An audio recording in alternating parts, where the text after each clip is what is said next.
اسرائیل کا خلیل الحیا اور خالد مشعل سمیت حماس قیادت کو شہید کرنے کا گھناؤنا منصوبہ ناکام۔ اسرائیلی جنگی طیاروں کا دوحہ میں حماس ہیڈ کوارٹرز پر حملہ، خلیل الحیا کے بیٹے اور ان کے آفس ڈائریکٹر سمیت 6 افراد شہید۔ حماس قیادت محفوظ رہی۔ حماس نے کہا ہے کہ اسرائیلی حملے کا مقصد جنگ بندی اور قیدیوں کے تبادلے کے مذاکرات کو ناکام بنانا تھا۔ حملے سے ثابت ہو گیا اسرائیل کسی معاہدے تک نہیں پہنچنا چاہتا۔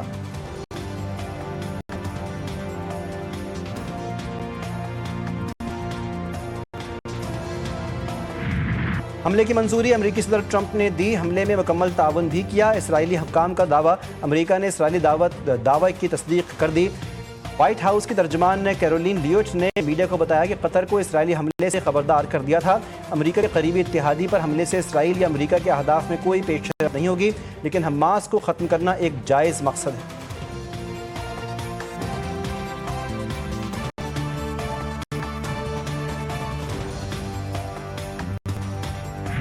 قطر کی اسرائیلی حملے کی مذمت، حملہ بزدلانہ اور عالمی قوانین کی کھلی خلاف ورزی قرار۔ صدر زرداری اور وزیراعظم شہباز شریف کی بھی اسرائیلی حملے کی مذمت۔ وزیراعظم شہباز شریف کا امیر قطر سے رابطہ، پاکستان کی غیر متزلزل حمایت کے عزم سے آگاہ کیا۔ ایران نے بھی حملے کو عالمی قوانین کی خلاف ورزی قرار دیا۔ UAE، ترکیہ، قازقستان، اردن نے بھی اسرائیلی بربریت کی مذمت کی۔ سعودی ولی عہد محمد بن سلمان کا امیر قطر سے رابطہ، اسرائیلی حملے کے خلاف مکمل یکجہتی کا اعادہ۔ اقوام متحدہ کے سیکریٹری جنرل اینٹونیو گوتیرس نے بھی اسرائیلی حملے کو علاقائی سالمیت کی کھلی خلاف ورزی قرار دیا۔ فرانسیسی صدر ایمانوئل میکرون نے کہا کہ قطر پر اسرائیلی حملے کسی بھی وجہ اور کسی بھی صورت قابل قبول نہیں۔ برطانوی وزیراعظم کیئر سٹارمر کی بھی حملے کی مذمت، کہا کہ اس سے خطے میں کشیدگی میں اضافے کا خطرہ ہے۔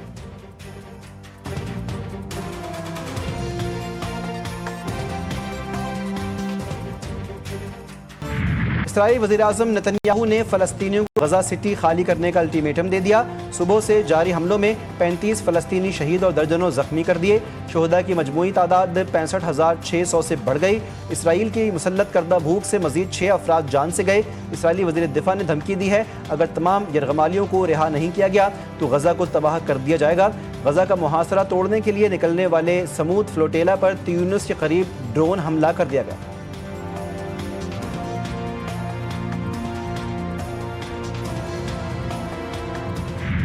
کراچی کے مختلف علاقوں میں موسلادھار بارش، محکمہ موسمیات کی آج بھی تیز ہواؤں کے ساتھ بارش کی پیشگوئی۔ بارش کے باعث اربن فلڈنگ اور نشیبی علاقے زیر آب آنے کا خدشہ۔ آج صبح سے سب سے زیادہ بارش گلشن معمار میں 37.3 ملی میٹر ریکارڈ، نارتھ کراچی میں 29، کوئنگی میں 23.6 اور ناظم آباد میں 21 ملی میٹر بارش ہوئی۔ سعدی ٹاؤن میں 18.1، گلشن حدید اور شارع فیصل پر 15 ملی میٹر بارش ریکارڈ۔ بارش کے دوران کے الیکٹرک کے 280 فیڈرز بند۔ شہر کی کئی علاقوں میں بجلی کی فراہمی معطل۔ محکمہ موسمیات کے مطابق جنوب مشرقی سندھ پر موجود ڈیپ ڈپریشن کمزور ہو کر ڈپریشن میں تبدیل۔ مانسون سسٹم سندھ کے جنوب مغرب کی سمت بڑھنے لگا۔ آئندہ چند گھنٹوں میں سسٹم مزید کمزور ہو کر کم دباؤ میں تبدیل ہو جائے گا۔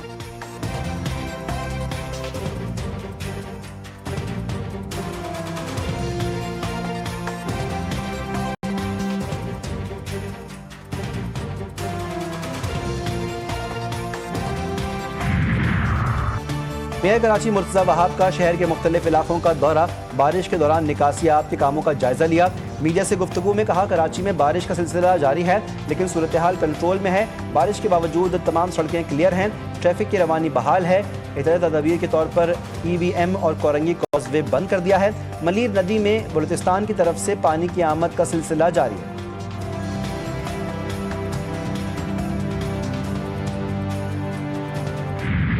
بھارت نے دریائے ستلج میں مزید پانی چھوڑ دیا۔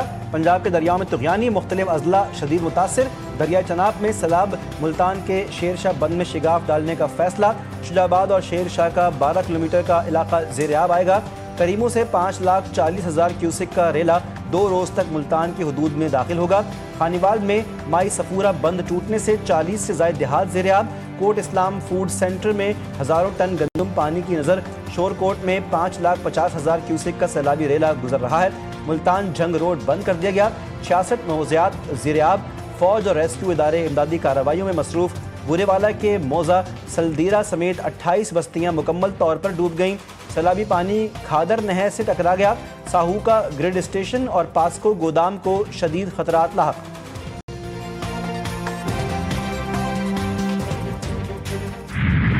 میں بھی سیلاب کی تباہکاریاں، سیلابی ریلا سب کچھ بہا لے گیا۔ امام شاہ کے قریب سڑک میں 40 فٹ چوڑا شگاف پڑ گیا، ہزاروں افراد کھلے آسمان تلے زندگی گزارنے پر مجبور۔ لیاقت پور میں 35 موضوعات متاثر، جام پور میں بارشوں کے باعث غریب محنت کش کی بچی دیوار گرنے سے جاں بحق، میاں چنو میں 15 ایل نہر شگاف پڑنے سے کسانوں کی کھڑی فصلیں تباہ، سیلاب پوری بستی اپنے ساتھ بہا لے گیا۔ وہاڑی میں ہیڈ اسلام اور جملیرہ کے مقام پر پانی کی سطح میں مسلسل اضافہ، 93 سے زائد دیہات متاثر، 61,000 ایکڑ پر کھڑی فصلیں تباہ۔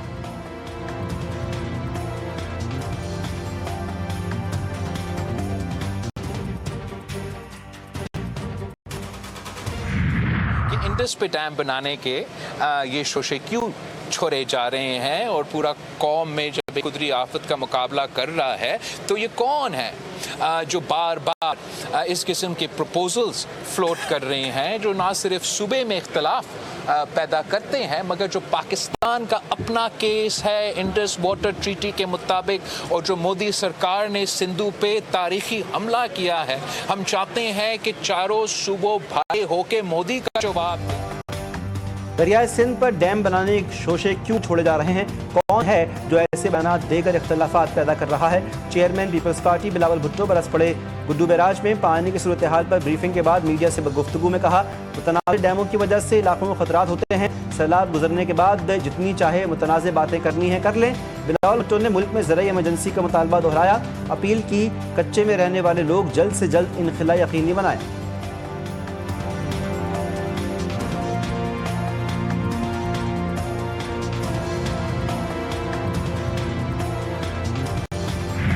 پنجاب سے سیلابی پانی کی آمد، دریائے سندھ میں آج انتہائی اونچے درجے کا سیلاب متوقع، قریبی علاقوں سے نقل مکانی جاری۔ کوٹ مٹھن کے مقام پر پانی سطح میں اضافہ، کیر تھر میں بارشوں سے ندی نالوں میں طغیانی۔ وزیر اطلاعات سندھ شرجیل میمن کہتے ہیں، دریاؤں میں پانی کی صورتحال اب تک غیر معمولی ہے، حکومت سندھ نے ہر صورتحال سے نمٹنے کے لیے اقدامات کر رکھے ہیں۔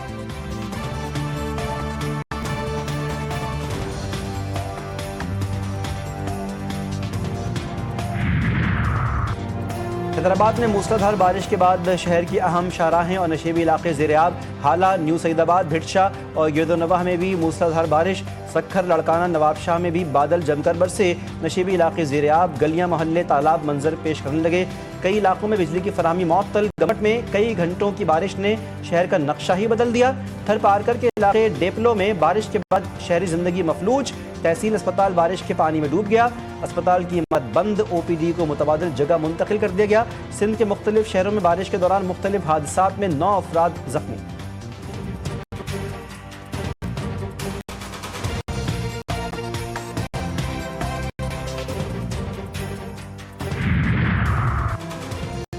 جناح ہاؤس کے قریب سرکاری گاڑی جلانے کا مقدمہ، سابق وزیر خارجہ شاہ محمود قریشی مقدمے سے بری، یاسمین راشد، اعجاز چودھری، محمود الرشید، عمر سرفراز چیمہ کو 10 سال قید کی سزا۔ انسداد دہشت گردی عدالت کے جج منظر علی گل نے کوٹ لکھپت جیل میں فیصلہ سنا دیا۔ عدالت نے مقدمے میں مجموعی طور پر 12 ملزمان کو اشتہاری قرار دیا۔ عدالت نے 39 ملزمان کے خلاف اس کا فیصلہ سنایا۔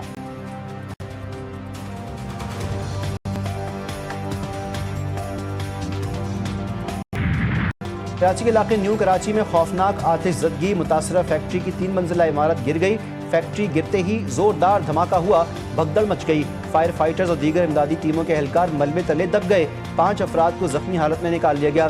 واقعے میں مجموعی طور پر 8 افراد زخمی ہوئے، ایک کی حالت تشویشناک، متاثرہ فیکٹری سے متصل فیکٹری بھی آگ کی لپیٹ میں آ گئی۔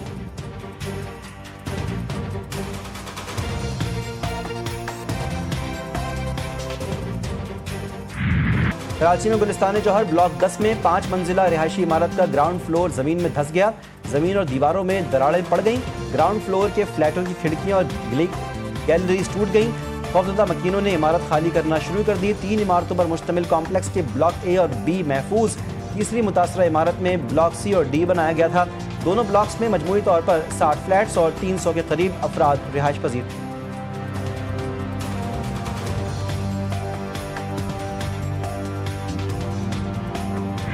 سونے کی قیمتیں تاریخ کی بلند ترین سطح پر، سونے کی فی تولہ قیمت میں 4100 روپے کا بڑا اضافہ، سونے کی فی تولہ قیمت 3,88,000 روپے ہو گئی، 10 گرام سونے کی قیمت میں 3,541 روپے کی اضافہ، 10 گرام سونے کی قیمت 3,32,733 روپے ہو گئی۔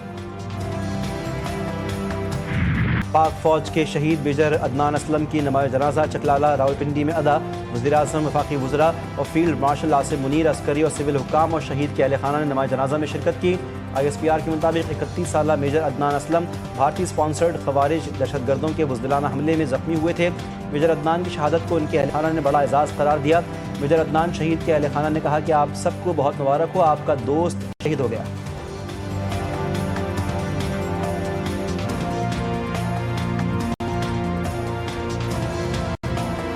وہ آپ کا دوست شہید ہو گیا ہے اور وہ اللہ کے راہ پہ ہے، اور ہم اس کے اوپر اللہ پاک کا شکر ادا کرتے ہیں. تو ابھی اس طرح سے میسج کر دو اپنی یونٹ وغیرہ کو، جو بھی آپ کے افسرز ہیں، کہ عدنان صاحب شہید ہو گئے ہیں، اور سب کو ان کے ماموں کی طرف سے، ان کے والد کی طرف سے مبارکباد ہو کہ آپ کا ایک اور بیٹا اس ملک پہ قربان ہو گیا. ٹھیک ہے.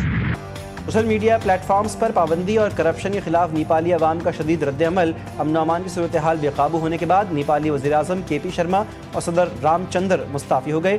وزیر داخلہ سمیت 4 وزراء بھی مستعفی. پابندی کے خلاف بڑے پیمانے پر احتجاج.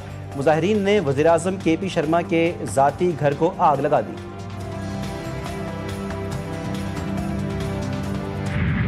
ایشیا کپ T20 کا پہلا ٹاکرا. افغانستان نے ہانگ کانگ کو 94 رن سے شکست دے دی. 189 رنز کے ہدف کے تعاقب میں ہانگ کانگ کی ٹیم 94 رنز بنا پائی. 9 کھلاڑی ڈبل فگرز میں بھی داخل نہ ہوئے. بابر حیات 39 رنز کے ساتھ نمایاں رہے. پہلی اننگز میں افغان ٹیم نے 6 وکٹوں کے نقصان پر 188 رنز بنائے تھے. صدیق اللہ اٹل نے 73 اور عظمت اللہ 53 رنز کے ساتھ نمایاں رہے. ٹورنامنٹ میں آج بھارت اور متحدہ عرب امارات مد مقابل ہوں گے.